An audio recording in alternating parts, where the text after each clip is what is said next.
Hindi ako naniniwala noon sa mga panaginip na nagkakatotoo. Para sa akin, panaginip lang ang mga yon. Halo-halong eksena mula sa pagod, iniisip at kung ano-ano pa. Pero may isang gabi na nagpabago sa pananaw ko. Ako si Lawrence. Gabi na yon. Pauwi ako galing trabaho. Mga 11:11 na ng gabi nang makarating ako sa kahabaan ng EDSA. Pagod na ako noon dahil overtime kami sa opisina. Gusto ko na lang talagang makauwi at matulog. Buti na lang, may dumaan agad na jeep na may rutang papunta sa lugar namin. Sumakay ako. Halos kalahati lang ang laman ng jeep. May 2 babae sa unahan. May isang lalaki sa bandang likod. At may isang lalaki na nakaupo sa tabi ng pwesto kung saan ako nakaupo. Umupo ako sa tabi niya. Mukha rin siyang pagod. Nakasandal lang siya sa bakal ng jeep habang nakatingin sa kalsada. Hindi kami nag-usap. Tahimik lang ang lahat habang umaandar ang jeep sa EDSA. Sa labas ng jeep, makikita mo pa rin ang ilaw ng mga gusali, mga kotse at mga billboard na nagliliwanag kahit 10 oras na ng gabi. Pero sa loob ng jeep, tahimik. Naririnig ko lang ang ingay ng makina at ang hangin na pumapasok sa gilid. Dahil sa sobrang pagod, napapikit ako. Sandali lang, iidlip lang ako, sabi ko sa sarili ko. Pero hindi ko namalayan. Nakatulog na pala ako. At doon nagsimula ang panaginip. Sa panaginip ko, nasa jeep pa rin ako. Parehong-pareho ang itsura, parehong driver, parehong mga pasahero, parehong kalsada ng EDSA. Pero may kakaiba. Sa panaginip ko, napansin kong biglang pumara yung lalaki sa tabi ko. "Para po," sabi niya sa driver. Huminto ang jeep sa gilid ng kalsada. Binayaran niya ang pamasahe niya at bumaba. Habang bumababa siya, napansin ko na parang mabigat ang pakiramdam ko sa panaginip. Parang may mali. Pagbaba niya sa jeep, tumawid siya sa kalsada. At sa isang iglap, may malakas na busina. Pagtingin ko sa kaliwa, may paparating na malaking truck na sobrang bilis ang takbo. Sumigaw ako, "Hoy!" Pero huli na. Sa harap mismo ng jeep kung saan ako nakasakay, binangga ng truck ang lalaki. Isang malakas na kalabog ang narinig ko. Halos mapatalon ako sa gulat. At doon ako biglang nagising. Napamulat ako. Nasa loob pa rin ako ng jeep. Umaandar pa rin kami sa EDSA. Pareho pa rin ang mga pasahero. At ang mas kinatakot ko, nasa tabi ko pa rin ang lalaking napanaginipan ko. Pareho ang itsura niya, pareho rin ang damit. Napahawak ako nun sa dibdib ko. "Masyado lang siguro akong pagod," sabi ko pa. Sinilip ko siya. Tahimik lang siya, nakaupo sa gilid at nakatingin sa kalsada. Normal lang, walang kakaiba. Napailing na lang ako. Panaginip lang yun. Pero ilang minuto lang ang lumipas, biglang nagsalita ang lalaki sa tabi ko. "Dito na lang po, para." Nanlaki ang mata ko. Dahan-dahang huminto ang jeep sa gilid ng kalsada. At sa sandaling yun, naalala ko lahat ng nakita ko sa panaginip. Parehong eksena, parehong pwesto, parehong lugar. Bigla akong kinabahan. Tumingin ako sa labas ng jeep. Madilim ang bahagi ng kalsada. At sa di kalayuan, may nakita kong ilaw ng sasakyan na paparating ng mabilis. At doon ko naramdaman ang matinding kaba sa dibdib ko. Dahil eksaktong-eksakto ito sa panaginip ko. Huminto ang jeep sa gilid ng EDSA. Narinig ko ang tunog ng preno at ang bahagyang pag-alog ng jeep habang tumitigil. Biglang bumalik sa isip ko ang lahat na nangyari sa panaginip ko. Parehong eksena, parehong lalaki na nasa tabi ko. At ang pinaka nakakatakot, pareho ring lugar kung saan siya bumaba. Kinabahan ako. Tinignan ko ang lalaking katabi ko habang kinukuha niya ang pera sa bulsa niya para magbayad ng pamasahe. Bayad po, sabi niya habang inaabot sa driver. Pakiramdam ko, parang bumagal ang lahat. Gusto ko magsalita. Gusto kong sabihin sa kanya yung panaginip ko. Gusto kong pigilan siya. Pero may isang bahagi ng isip ko ang nagsasabing panaginip lang yun. Nakakahiya naman kung sabihin mo. Paano kung wala namang mangyari? Bumaba ang lalaki sa jeep. Isang paa niya ang itinapak sa kalsada. Tumingin ako sa labas at doon ko nakita sa di kalayuan ang malakas na ilaw ng paparating na truck. Biglang bumilis ang tibok ng puso ko. Parehong pareho ito sa panaginip ko. Kuya! Halos maibulong ko lang pero hindi ko na ituloy. Tuluyan nang bumaba ang lalaki. Naglakad siya ng ilang hakbang palayo sa jeep at nagsimulang tumawid sa kalsada. Sa loob ng jeep, normal lang ang lahat. May dalawang pasahero na nagkukwentuhan. Yung driver nakatingin sa harap. Walang may alam sa nangyayari sa isip ko. Habang tumatawid ang lalaki, biglang may malakas na busina. Napalingon ako sa kaliwa at doon ko nakita ang isang malaking truck na mabilis ang takbo. Eksaktong-eksakto sa nakita ko sa panaginip.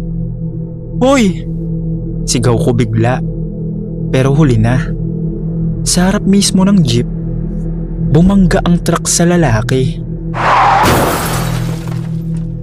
Isang malakas na kalabog ang narinig ko. Napatalon ang ilang pasahero sa gulat. Diyos ko! Huminto ang jeep driver at agad kaming napatingin sa likod. Sa gitna ng kalsada, nakahandusay ang katawan ng lalaki. May mga sasakyan na agad na huminto. May mga taong lumapit para tumulong. Pero kahit hindi ako bumaba, alam ko na agad, patay na siya. Nanlamig ang buong katawan ko. Hindi ako makapagsalita, hindi ako makagalaw. Ang tanging pumapasok lang sa isip ko ay yung panaginip ko ilang minuto lang ang nakalipas. Eksaktong-eksakto. Napahawak ako sa ulo ko. Hindi pwede. Kung nagsalita lang sana ako. Kung pinigilan ko lang sana siya. Kung sinabi ko lang sa kanya yung panaginip ko. Baka buhay pa siya. Narinig ko ang isang pasahero na nagsabi sa driver. Kuya, umalis na tayo. Baka madamay pa tayo sa traffic. Dahan-dahang umandar ulit ang jeep. Habang lumalayo kami sa lugar ng aksidente, hindi ko maiwasang sumilip sa likod. Nakita ko ang mga taong nagkukumpulan sa gitna ng kalsada.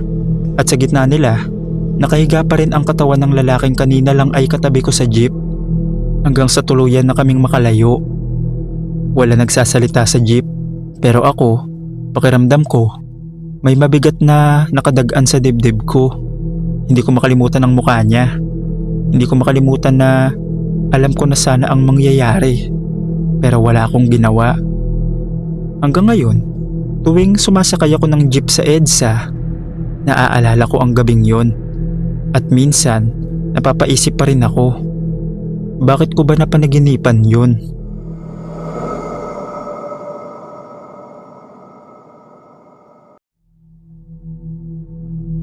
Mapagpalang araw sa lahat. Ako si Teddy, 38 years old, security guard sa isang lumang commercial building dito sa Maynila. Mahigit 10 taon na ako nagtatrabaho bilang guard, kaya sanay na ako sa mga tahimik na gabi, madidilim na hallway at kung ano-anong tunog sa mga lumang gusali. Pero sa lahat ng duty na naranasan ko, may isang lugar na hindi ko makalimutan, ang 13th floor. Unang araw ko nun sa building na yon, 12 floors lang ang ginagamit ng mga opisina, call center, accounting firms, at kung ano-ano pa. Pero napansin ko agad sa elevator panel na may 13th floor. Nagtaka ako.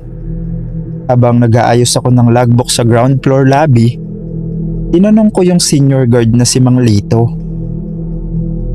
Boss, ginagamit ba yung 13th floor? Nag-isip muna siya bago magsalita. Hindi.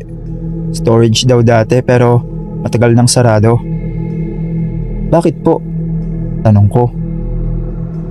Tumingin muna siya sa elevator na parang may inaalala. Basta, kung ako sa'yo, huwag mong akyatin yung floor na yon kapag mag-isa ka sa duty. Sabi niya habang inaabot ang radyo ko. Napatawa ko. Sanay na kasi akong makarinig ng mga ganong kwento. Sa bawat gusali na pinagjujutihan ko, laging may sinasabing may multo daw. Pero sa totoo lang, wala pa akong karanasan noon. Bandang 11:40 ng gabi, ako na lang ang guard sa lobby. Yung ibang empleyado, pauwi na. Tahimik na rin ang building. Habang nagre-ronda ako, napansin ko na tumunog ang elevator. Napatingin ako sa indicator. 13. Nagtaka ako. Walang dapat tao sa floor na yun. Bumukas ang elevator sa ground floor pero walang lumabas na tao. Lumapit ako at sumilip sa loob. Walang laman. Akala ko may nagkamali lang ng pindot mula sa taas. Kaya pinindot ko ulit yung G para isara. Pero bago pa magsara ang pinto, napansin ko ang isang bagay.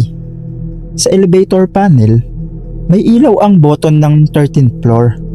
Hindi ko yun pinindot at sigurado akong wala ring ibang tao sa loob. Bigla akong nakaramdam ng kakaibang lamig sa katawan. Parang may nakatingin sa akin kahit wala naman akong nakikita. Biglang tumunog ang radyo ko. Eddie, nasa lobby ka ba? Oo boss, sagot ko. May nakita ka bang umakyat sa elevator? Tumingin ulit ako sa elevator. Doon ko napansin na dahan-dahang nagsasara ang pinto kahit wala akong pinipindot. Wala naman boss, sabi ko. Tapos tumahimik ulit yung radyo. Pagkatapos, mahina niyang sinabi, kung gumalaw yung elevator papuntang 13, huwag mong susundan. Bakit boss? Di siya agad sumagot. Pero bago siya magsalita, biglang umandar ang elevator. Unti-unting nagbago ang number sa indicator. 3, 5, 7, 9, 11 at huminto sa 13. Tahimik ang buong lobby. Mga ilang segundo ako nakatitig lang sa elevator. Hindi ko alam kung bakit, pero pakiramdam ko may taong naghihintay sa taas. Bandang 3:00 ng madaling araw nang mangyari ang hindi ko maipaliwanag hanggang ngayon. Tahimik na tahimik ang lobby. Nasa guard desk lang ako noon. Nakaupo habang nagkakape para hindi antukin. Bigla akong napatingin sa CCTV monitor. May mga camera kasi bawat floor ng building. Habang nag-iikot ako sa mga screen, bigla akong napahinto sa camera 13. Ang nakikita ko lang doon ay isang mahaba at madilim na hallway. Nakapatay lahat ng ilaw sa floor na yon, kaya ang liwanag lang ay galing sa emergency lights na malamlam. Wala naman ako nakitang tao, pero maya-maya may narinig akong tunog. Mabagal na hakbang. Napatingin ako sa kisame ng lobby. Galing yun sa itaas, sa 13th floor. Kinabahan ako. Naalala ko ang sinabi ni Mang Lito. Kung gumalaw yung elevator papuntang 13, huwag mong susundan. Pero bilang guard, responsibilidad ko rin na siguraduhin kung may trespasser o may nakapasok sa building. Kaya kahit kinakabahan na ako, inuha ko ang flashlight, ang radyo at ang baton ko. Lumapit ako sa elevator habang naghihintay bumukas ang pinto. Parang mas lumalakas ang tibok ng puso ko. Bumukas ang elevator. Pasok ko sa loob. Sandali akong tumigil sa harap ng panel. Nitigan ko ang button ng 13. Hindi ko alam kung bakit pero parang ayaw ko talagang pindutin. Pero wala akong choice. Pinindot ko. Unti-unting nagsara ang pinto. Habang umaakyat ang elevator, naririnig ko lang ang mahinang ugong ng makina. 3, 6, 9, 11. Pagdating sa 12, biglang kumabig ng konti ang elevator. Parang may biglang bigat na sumakay sa pag-akyat. Kinabahan na naman ako. Tumingin ako sa salamin ng elevator. Ako lang ang nasa loob. Pero pakiramdam ko, hindi ako nag-iisa. Huminto ang elevator sa 13th floor. Dahan-dahang bumukas ang pinto. Madilim ang hallway. Tanging ilaw lang ay galing sa emergency light. Kumikislap-kislap pa. Lumabas ako na elevator. May tao ba dito? Sabi ko. Walang sumagot. Pero habang naglalakad ako sa hallway, bigla ko narinig ulit yung mga hakbang. Sa dulo ng koridor, tinapat ko ang flashlight ko doon. Wala naman akong makita. Pero malinaw na malinaw. May naglalakad. Huminto ako. Huminto rin ng tunog. Hello? Sabi ko. Huminga ako ng malalim at naglakad pa ng ilang hakbang. At doon ko nakita, sa sahig, may mga basang bakas ng paa, parang bagong yapak ng tao. Pero ang nakakatakot, papunta sa direksyon ko ang mga bakas. Hindi palayo, papunta sa akin.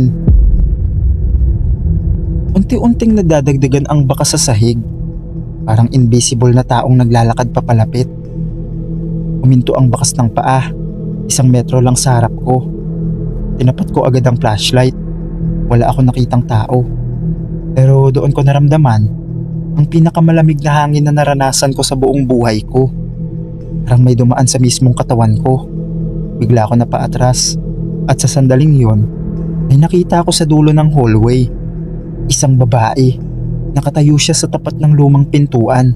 Mahaba ang buhok, basang-basa ang damit, at nakayuko. Hindi ko makita ang mukha niya. Peace? Hindi siya gumagalaw, pero maya-maya, unti-unti niyang itinaas ang ulo niya. At doon ko nakita ang mukha niya. Sobrang putla. Basang buhok na nakadikit sa mukha, at ang mga mata niya nakatingin sa akin. Tapos bigla siyang ngumiti. Hindi normal na ngiti. Yung pilit ng ngiti na abot hanggang tenga. Pagkatapos, bigla siyang nawala. Parang usok na naglaho sa dilim. Hindi ko na kinaya. Tumakbo ko pabalik sa elevator. Halos manginig ang kamay ko habang pinipindot ko ang G. Pagdating ko sa lobby, nakaupo si Mang Lito sa desk. Tumingin siya sa akin. Umakyat ka, no? Hindi ako makapagsalita agad. Siguro halata sa mukha ko ang takot. Pagkatapos ng ilang segundo, sinabi ko ang nakita ko. Tahimik lang siya nakinig. Pagkatapos, napabuntong hininga siya. 3 na kayo. Napatingin ako sa kanya. Ano? 3 guard na ang nakakita sa babaeng yan. Babae? Tumango siya.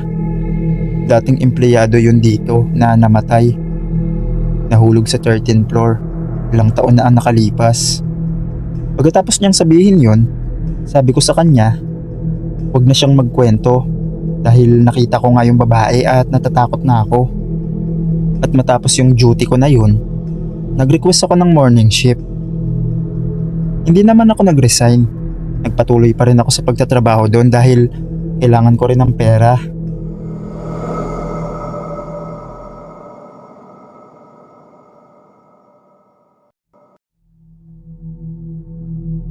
Hindi ako madaling matakot sa kalsada. Ako nga pala si RG. Sanay na ako sa biyahe ng madaling araw dahil madalas akong umuwi galing trabaho ng 10 oras ng gabi. Nakasanayan ko na ang halos walang sasakyan sa kalsada, ang malamig na hangin, at ang mahaba at madilim na daan. Pero may isang gabi na hindi ko na talaga makalimutan. Bandang 2:00 ng madaling araw yon. Pauwi ako ng Fairview gamit ang motor ko. Galing ako sa trabaho sa Maynila, kaya medyo pagod na rin ako. Pero okay lang dahil maluwag na ang kalsada sa ganong oras. Tahimik ang biyahe. Paminsan-minsan, may makakasabay kang taxi o truck. Pero kadalasan, halos wala na talagang sasakyan. Habang umaandar ako sa mahabang bahagi ng kalsada, napansin ko sa side mirror ko na may paparating na bus mula sa likod. Medyo mabilis ang takbo nito. Sa isip ko, normal lang naman. May mga Ordinary bus talaga na mabilis, lalo na kapag madaling araw dahil walang traffic.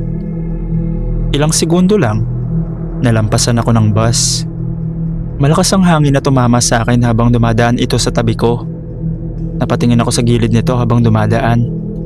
Napansin ko na parang madilim ang loob ng bus, pero hindi ko na masyadong pinansin dahil baka patay lang ang ilaw.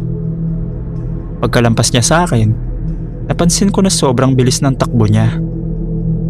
Sa curiosity ko, bahagya akong binilisan ang motor ko para habulin siya. Hindi naman ako lumalapit ng sobra, sapat lang para makita ko kung anong bus yun. Habang papalapit ako sa likod ng bus, napansin ko na parang walang tao sa loob. Walang mga pasahero na nakaupo sa bintana. Wala akong masipat na mga ulo. Wala kahit isa. Pero habang tumatagal na sinusundan ko siya, parang may kakaiba. Dahil kahit sa harap, wala akong makita na driver. Sa una, akala ko natatakpan lang ng angle ko, kaya bahagya akong lumapit sa gilid ng bus para makita ang windshield. Habang tumatabi ako, dahan-dahan kong sinilip ang harap at doon ko nakita ang bagay na nagpanginig sa buong katawan ko. Walang tao sa driver's seat. Walang driver. Walang konduktor. Walang kahit sino sa loob.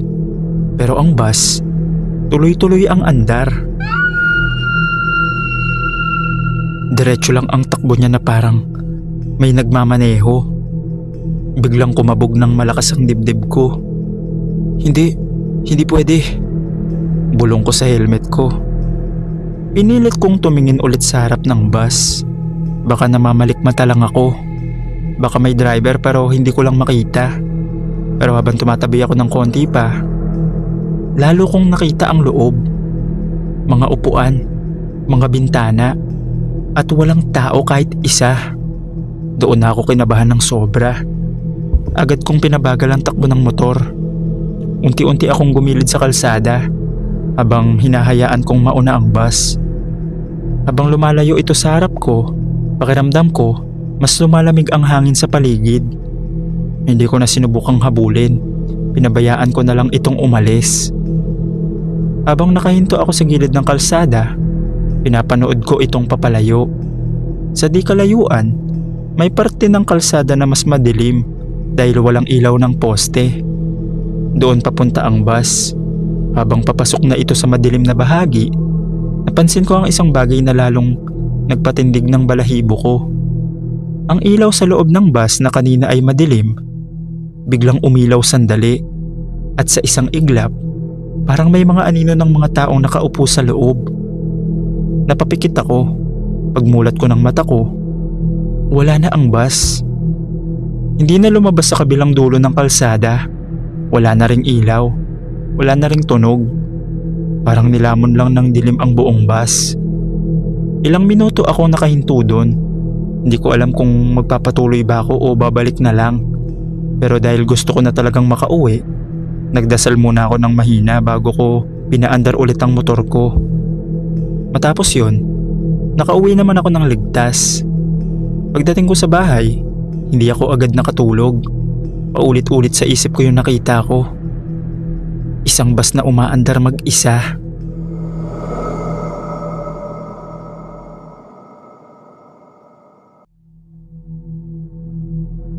Hello po sa lahat ng nakikinig. Ako si Jenny, 24 years old. Pero sa isang 24 hours convenience store sa Maynila. Maliit lang yung store namin. Isang kahera, 2 staff, at kadalasan, ako ang naka-assign sa night shift. Sanay na ako sa mga tahimik na gabi. Minsan, may mga lasing na bibili ng instant noodles. Minsan mga call center agent na bibili ng kape. Pero karamihan ng oras, tahimik lang talaga. Sa tapat ng store namin, may isang lumang office building. Mataas ito, mga 13 floors yata. Hindi naman siya totaling abandonado, pero karamihan ng ilaw doon, patay na tuwing gabi. Hindi ko naman yun pinapansin dati, hanggang sa isang gabi. Bandang 2:40 ng madaling araw nun, Ako ang naka-assign magtapon ng basura sa likod ng store. 2 plastic bag ng mga basyo ng cup noodles at bote ng soft drinks. Lumabas ako sa likod na pintuan. Tahimik yung buong kalsada. Habang inilalagay ko yung basura sa malaking drum sa gilid ng alley, bigla akong napatingala. Hindi ko rin alam kung bakit. Parang may kung anong humila ng atensyon ko pataas. Doon sa building sa tapat ng store. Napatingin ako sa mga bintana. Karamihan, madilim. Pero pagdating ng tingin ko sa pinakataas na floor, may nakita ako. Sa isang bintana, may nakatayong babae. Nakatitig siya pababa, diretso sa akin. Napatigil ako. Una kong inisip, baka empleyado lang ng building na naiwan sa taas. Pero may kakaiba. Ang suot niya ay mahabang itim na damit. Halos parang anino lang ang itsura niya sa dilim. Hindi ko makita ang mukha niya ng malinaw, pero alam kong nakatingin siya sa akin. Hindi gumagalaw. Parang hindi siya kumikibo. Nakatayo lang siya sa bintana ng 13th floor. Dahan-dahan ako napaatras mula sa drum ng basura. Pero hindi ko maalis ang tingin ko sa kanya. Pakiramdam ko kasi nakasunod ang tingin niya sa bawat galaw ko. Huminga ako ng malalim at sinubukang kumurap. Pero pagtingin ko ulit, mas malapit na siya sa bintana. Halos dikit na ang mukha niya sa salamin. Hindi ko pa rin makita ang mukha niya ng malinaw, pero parang nakangiti siya. Hindi ko na kinaya. Mas mabilis akong pumasok ulit sa loob ng store. Pagpasok ko, napansin agad ng kasama kong kahera na si May. "Uy Jenny, bakit ang putla mo? May babae sa building sa tapat." Sabi ko. Napatingin siya sa labas ng glass door. "Anong babae?" "Sa taas, sa bintana." Lumapit siya sa pintuan at sumilip. Pagbalik niya sa counter, umiling siya. "Wala naman eh." "Hindi, meron. Kanina lang." Sabi ko ulit. Hindi na ako lumabas ulit ng store at may kailangan pang itapon na karton. Hindi ko na ginawa. Sa loob na lang ako tumambay sa counter kasama si May. Paminsan-minsan, napapatingin ako sa labas ng store. Pero hindi ko na tinignan ulit ang building.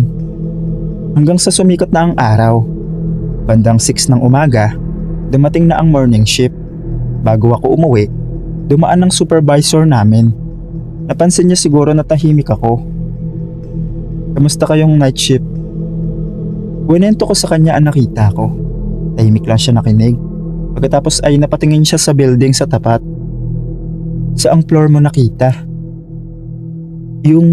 Yung pinakang taas po. Parang 13th floor." Natahimik siya. Pagkatapos ay nag-isip. May kwento kasi tungkol dyan. Napatingin ako sa kanya. Dati daw, may babae na nagtatrabaho sa building na yan, sa accounting department. Isang gabi, overtime siya mag-isa sa 13th floor. Kinabukasan, nakita na lang daw siya. Pero nahulog sa likod ng building. Kinilabutan ako. "Aksidente po?" Umiling siya. Hindi raw sigurado. Pagkatapos ay sinabi niya ang bagay na hindi ko makalimutan. Simula noon, may mga guard at mga tao sa paligid na nagsasabing may nakikita silang babae sa bintana ng 13th floor tuwing madaling araw, lalo na kapag 3 a.m. Pagkatapos magsabi ng supervisor namin, hindi na ako nag-night shift sa branch na yon. Pagkatapos ng ilang buwan, lumipat ako ng ibang store.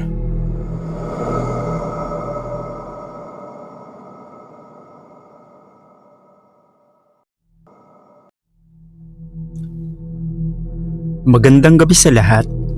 Ako nga pala si Jacob. Ang ikukwento ko ay ang nangyari sa akin dati. Noong nagtatrabaho pa ako bilang gasoline boy sa isang gas station sa kahabaan ng EDSA. Hindi ko nasasabihin kung saang gas station yon. Medyo matagal na rin akong wala doon. Ilang taon na ang nakalipas simula nang mangyari yon. Pero hanggang ngayon, malinaw pa rin sa isip ko ang gabing yon. Night shift ako noon, 10 PM hanggang 6 AM. Kung naka-duty ka sa gas station sa gabi, lalo na sa madaling araw, alam mong ibang klase ang katahimikan. Kahit nasa gitna ka ng highway, may mga oras na halos walang dumadaan na sasakyan. Dalawa lang kami noon sa duty, ako at yung kasama kong si Mark. Bandang 2:50 ng madaling araw, sinabi niya sa akin na, "Pre, CR muna ako. Ikaw muna bahala dyan." Sabi niya habang naglalakad papunta sa likod ng station. Normal lang yun sa amin. Minsan talaga, naiiwan ang isa sa pump habang yung isa nasa loob. Habang nakatayo ako malapit sa pump, napansin ko na halos wala nang sasakyan sa kalsada. Paminsan-minsan may truck na mabilis na dumadaan sa highway ng EDSA, tapos tahimik ulit. Ilang minuto ang lumipas, may nakita akong kotse na dahan-dahang pumasok sa gas station. Noong una, hindi ko agad pinansin. Akala ko, normal lang na customer. Pero habang papalapit ako sa pump kung saan ako nakatayo, napansin ko na luma ang kotse. Parang modelo pa noong 1980s. Kwadrado ang itsura, kupas ang pintura, at parang matagal nang hindi nalilinis. Kahit ang tunog ng makina niya, mabigat at ramdam mong sobrang luma na. Huminto ito sa harap ko, pero may napansin akong kakaiba. Hindi bumababa ang driver. Karaniwan kasi kahit papano, bubukas ang bintana o magsasalita agad kung anong gas ang ipapakarga. Pero itong kotse na to, wala. Tahimik lang. Dahil sanay na ako sa trabaho, lumapit pa rin ako sa gilid ng driver seat para tanungin. "Sir, anong gas po?" Sabi ko habang sinisilip sa bintana. Hindi tinted ang salamin. Kita agad ang loob ng sasakyan.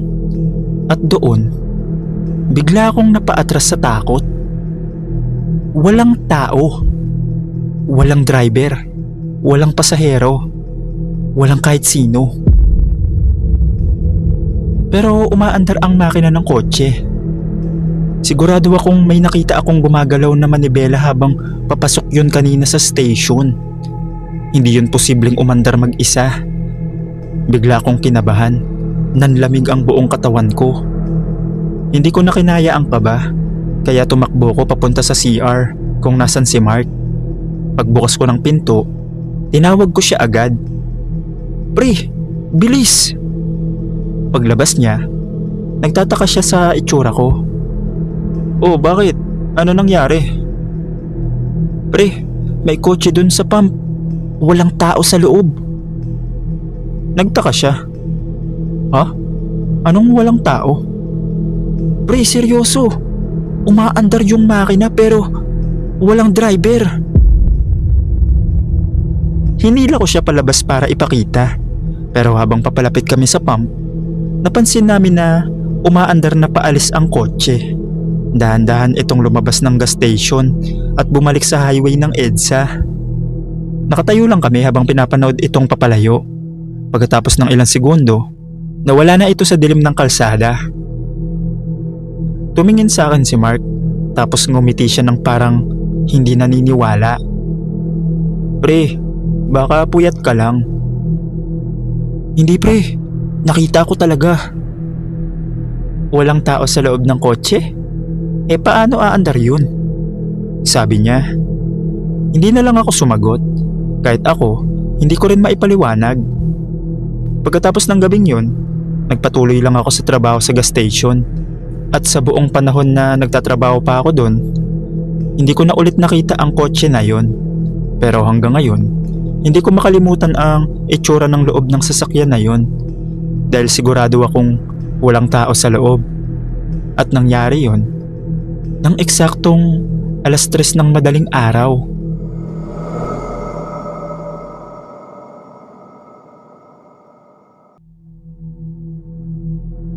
Kakatrabaho ko lang noon sa isang maliit na IT company sa Maynila. Kaya naghanap ako ng apartment na malapit sa opisina. Sa dami ng tinignan kong unit, May isang apartment building na agad kong nagustuhan. Malaki yung building, mga 13 floors, at medyo luma na ang itsura, pero maayos pa rin.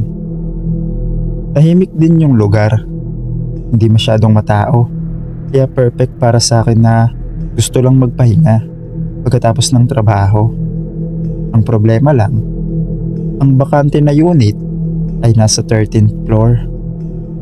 Hindi naman ako naniniwala sa malas o mga pamahiin tungkol sa number 13, kaya tinanggap ko agad. Mura pa ang renta kumpara sa ibang unit sa building. Noong araw na lilipat na ako, tumulong ang caretaker na si Mang Ben sa pag-akyat ng ilang gamit ko. Habang nasa elevator kami, napansin kong parang tahimik siya. Paminsan-minsan, napapatingin siya sa button ng 13. Bumukas ang elevator sa isang mahaba at tahimik na hallway. Medyo madilim, kahit may ilaw naman.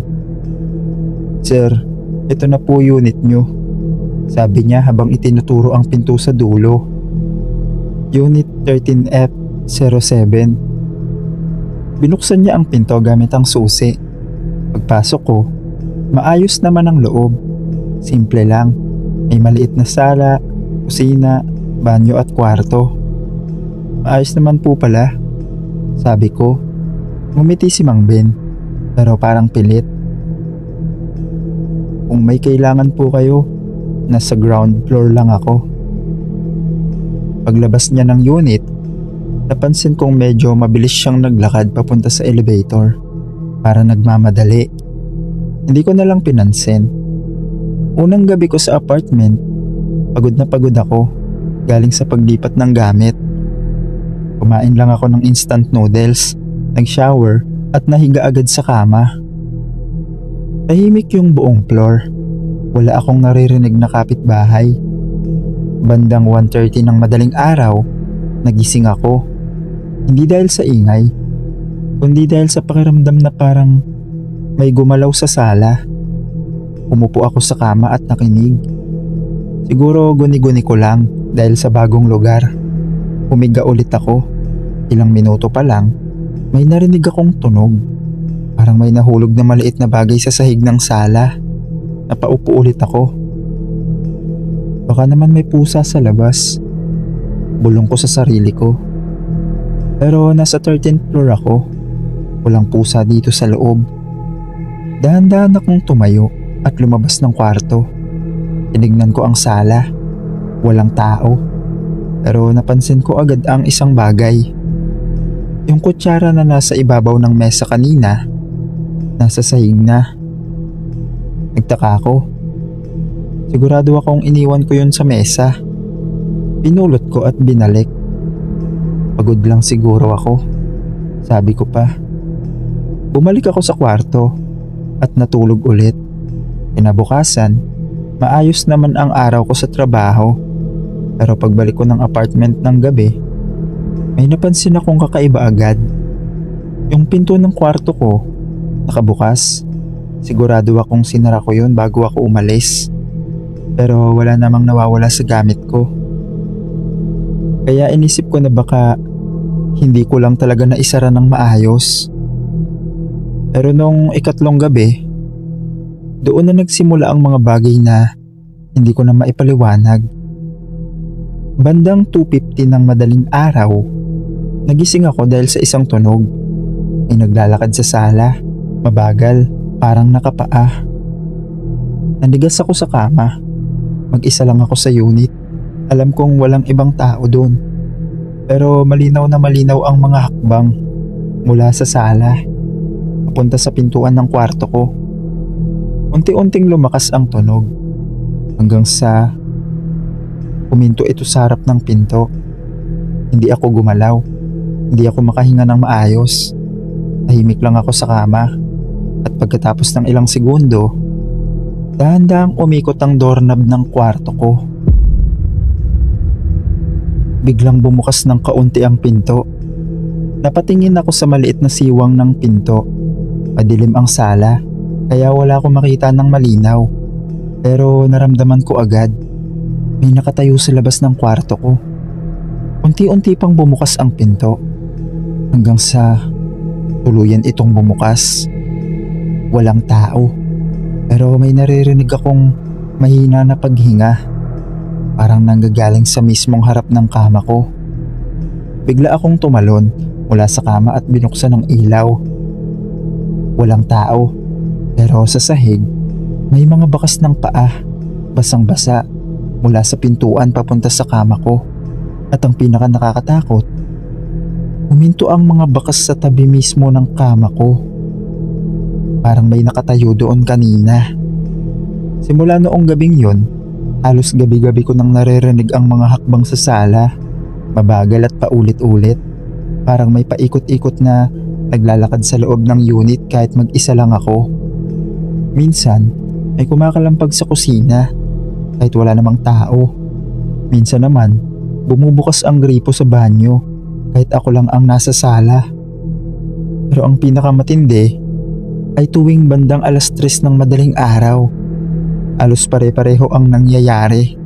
Ay naglalakad sa sala, humihinto sa tapat ng kwarto ko at dahan-dahang umiikot ang doorknob. Pagdating ng ika-6 na gabi, doon ko na naranasan ang hindi ko makakalimutan. Bandang 2:58 AM ng madaling araw yun. Nagising ulit ako sa tunog ng mga hakbang. Pero iba na ang tunog. Mabilis, mabigat, parang may tumatakbo sa sala. Bigla itong huminto sa pintuan ng kwarto ko. At pagkatapos, may kumatok sa pinto. Hindi ako gumalaw, hindi ako sumagot. Pero maya-maya, may narinig akong mahina na bulong sa labas ng pinto. Ang gaspang ng boses niya, parang pagod na pagod. Buksan mo. Nanlamig ang buong katawan ko. Hindi ko yun boses. Hindi yun boses ng kahit sinong kilala ko. Ilang segundo ang lumipas. Pagkatapos ay narinig ko ulit ang bulong. Benji. Paano niya nalaman ang pangalan ko? Hindi ko binuksan ang pinto. Hindi ako gumalaw. Nanatili lang akong nakaupo sa kama habang nakikinig sa pinto. Hanggang sa unti-unting tumahimik ulit ang buong apartment. Hindi ko na malayan. Nakatulog na pala ako dahil sa takot. Kinabukasan, hindi na ako nag-isip pa. Habang maliwanag pa ang araw, mabilis kong inimpake ang mga gamit ko. Hindi ko na hinintay ang isa pang linggo. Hindi ko na sinubukang matulog ulit doon kahit isang gabi. Habang palabas ako ng unit dala ang mga gamit ko, patingin ako sa loob ng apartment sa huling pagkakataon. Tahimik ang sala, walang gumagalaw, pero pakiramdam ko may nakatingin sa akin mula sa loob ng unit. Mabilis kong isinara ang pinto at mula noon, hindi na ako bumalik ulit sa 13th floor na yon.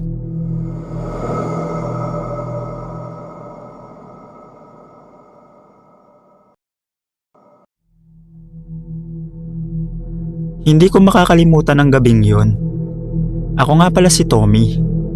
Pauwi ako galing trabaho sa Maynila at sumakay ako ng bus na biyaheng Quezon Province. Mga 2:30 na ng madaling araw nun, kaya halos kalahati lang ang laman ng bus. Tahimik ang loob, yung tipong maririnig mo lang ang ugong ng makina at ang may hinang hilik ng ilang pasahero. Umupo ako sa bandang gitna, sa may bintana. Pagod ako kaya akala ko makakatulog agad ako sa biyahe. Pero habang tumatagal, parang may kakaibang pakiramdam sa loob ng bus. Hindi ko maipaliwanag kung bakit. Madilim ang kalsada na dinadaanan namin. Yung tipong mahabang stretch ng highway na walang bahay, walang tindahan, puro puno at damuhan lang sa gilid. Paminsan-minsan, may poste ng ilaw, pero mahina ang buga, kaya lalo pang nagiging eerie ang paligid. Napansin ko rin na parang biglang bumagal ang takbo ng bus. Napatingin ako sa driver sa harap. Tahimik lang siya, nakatutok sa kalsada, parang may hinihintay o may binabantayan. Tumingin ako sa oras sa cellphone ko. 2:58 AM.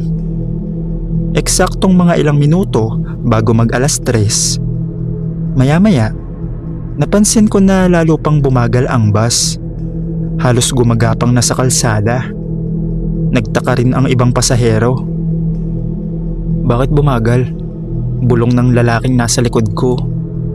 May isang babae naman na sumilip sa bintana. Teka, may tao ata sa harap. Dahil curious na rin ako, sumilip ako sa bintana. Sa una, wala akong makita dahil madilim. Pero habang papalapit kami, unti-unting luminaw sa ilaw ng headlight ng bus ang nasa gitna ng kalsada. At doon ko sila nakita. Isang mahabang prosesyon. Mga taong nakaputi ang damit. Mabagal silang naglalakad sa gitna ng kalsada na parang may sinusundan. May ilan na may hawak na kandila. May ilan na may dalang parang kabaong o karosa sa gitna. Ang mas nakakatakot, wala akong naririnig na kahit anong ingay mula sa kanila. Walang dasal, walang bulungan, o kahit yung yabag, hindi ko marinig. Sobrang tahimik. Para silang mga aninong dumadaan lang sa kalsada. Napansin ko rin na wala silang mga mukha na malinaw, kahit tinatamaan sila ng ilaw ng bus. Parang malabo ang mga itsura nila. Anong oras na ba? Tanong ng isang matandang lalaki sa unahan. Mag-3:00 na po, sagot ng konduktor. Biglang nagkatinginan ang konduktor at ang driver. Parang may alam sila. Biglang tumayo ang konduktor at nagsalita sa medyo mahinang boses. Huwag kayong maingay, huwag din kayong sisigaw. Lalo akong kinabahan. Bakit? Tanong ng isang pasahero. Hindi agad sumagot ang konduktor. Sandali siyang tumingin sa bintana, sa prosesyon na papalapit sa bus. Pagkatapos ay sinabi niya ang isang bagay na lalo pang nagpatayo ng balahibo ko. Kung ano man ang makita nyo, huwag kayong bababa ng bus. Naramdaman kong lalo pang bumagal ang bus. Halos ilang metro na lang ang layo namin sa prosesyon. Doon ko napansin ang isang bagay na mas kakaiba. Yung mga taong nasa prosesyon, hindi sila naglalakad papunta sa gilid ng kalsada. Diretso lang sila. Parang hindi nila nakikita ang bus. O parang hindi sila para sa mundo natin. May isang babae sa unahan ng prosesyon na nakayuko habang naglalakad. Mahaba ang buhok niya at may hawak na kandila. Habang papalapit ang bus, bigla siyang nag-angat ng ulo at doon ko nakita ang mukha niya. Nanlaki ang mata ko dahil ang mukha niya parang kaluluwa lang at ang mga mata niya diretsong nakatingin sa loob ng bus. Parang alam niyang nandito kami. Biglang napasigaw ang isang babae sa likod. Manong, may tao sa gitna. Pero hindi umimik ang driver. Hindi rin siya nagpanik. Sa halip, dahan-dahan niyang hinawakan ng busina. Pagkatapos hawakan ng driver ang busina, ilang segundo siyang hindi gumalaw. Tahimik ang buong bus. Ramdam ko ang kaba ng lahat. Yung tipong kahit anong paghinga ng mga pasahero, parang nagiging maingay sa sobrang katahimikan. Sa harap namin, nandun pa rin ang prosesyon. Mahaba sila, siguro mga 20 o higit pang tao. Lahat nakaputi, lahat mabagal ang lakad. May mga kandilang hawak na ang apoy ay halos hindi gumagalaw kahit umaandar ang bus. At ang pinakang nakakakilabot, habang papalapit kami, mas malinaw ko nang nakikita ang mga mukha nila. Mapuputla sila, parang walang buhay. Yung iba, walang mata. Yung iba naman, nakayuko lang habang naglalakad. Manong, dadaan ba tayo dyan? Nanginginig na tanong ng isang lalaki sa unahan. Hindi sumagot ang driver. Sa halip, bumusina siya. Isang mahaba at malakas na busina ang umalingaw-ngaw sa madilim na kalsada. Sumabog ang tunog sa paligid at doon nangyari ang bagay na Hindi ko inaasahan. Ang prosesyon, sabay-sabay na huminto. Parang may nag-post sa kanila. Lahat sila tumigil sa paglalakad.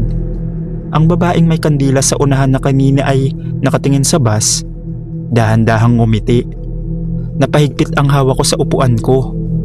"Manong, umalis na tayo," bulong ng isang babae. Pero hindi pa rin umaandar ang bus. Bumusina ulit ang driver. Pero saglit lang. Pagkatapos nun, unti-unting lumingon ang mga tao sa prosesyon papunta sa bus. Lahat sila sabay-sabay. Para silang mga manika na biglang gumalaw. Yung iba sa kanila nakanganga lang. Yung iba nakangiti. Yung iba naman nakatingin lang ng diretso sa loob ng bus. Narinig ko ang isang bata sa likod na umiiyak. "Ma, gusto ko na umuwi." May isang matandang lalaki na napadasal.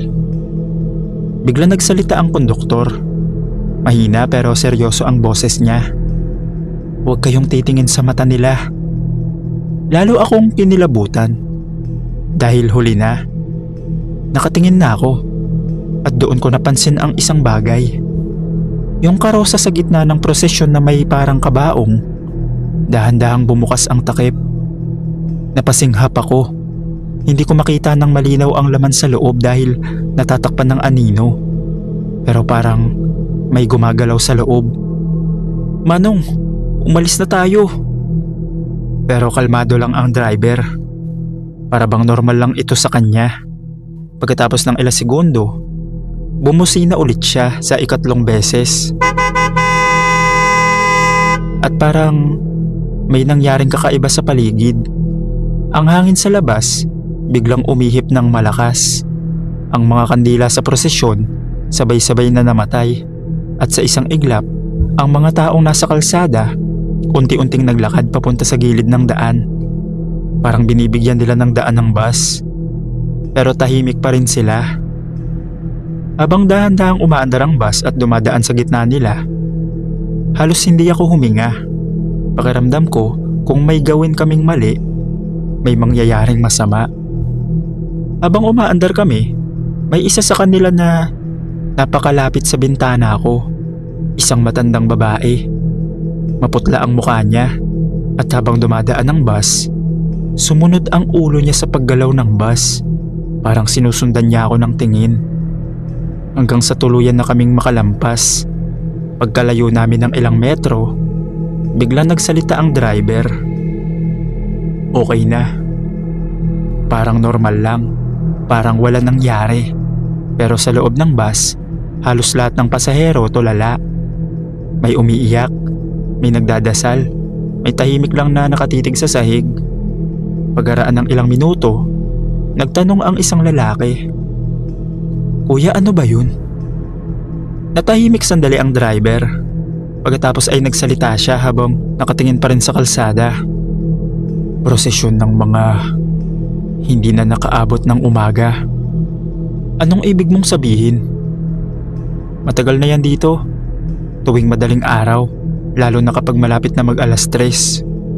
Kaya dapat, bubusina ka lang. Pag hindi ka bumusina, hindi sila aalis sa kalsada."